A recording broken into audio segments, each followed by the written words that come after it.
Cleanup is still underway in Houston from Hurricane Harvey. Thousands of people are working to rebuild after the storm flooded the city. Now a group of preteens in Western New York is stepping up to collect some very specific items.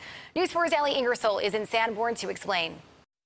Check out these school supplies here and the books. The students at Edwardtown Middle School, they're starting off their year here, ready with everything they need. After seeing Hurricane Harvey hit Houston, though, they realize that the students down there probably don't.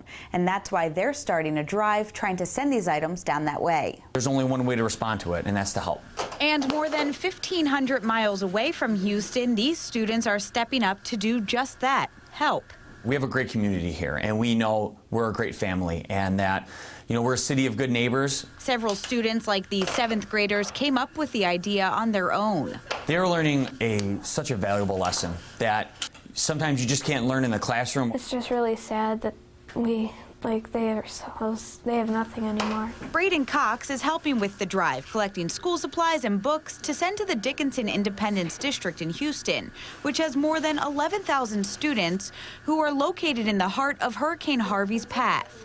It's helpful because if you didn't have that stuff, you can't really do much in school. We have all this stuff, and then they have nothing anymore. You feel horrible. You feel horrible because you want the best for them, just like we want the best for our students. If you want to help out with this drive and drop off some school supplies, all you have to do is bring them here to the middle school. There's also more information on our website, WIVB.com. Just click on the Found It On 4 section. Reporting from Edwardtown Middle School in Sanborn, Ellie Ingersoll, News 4.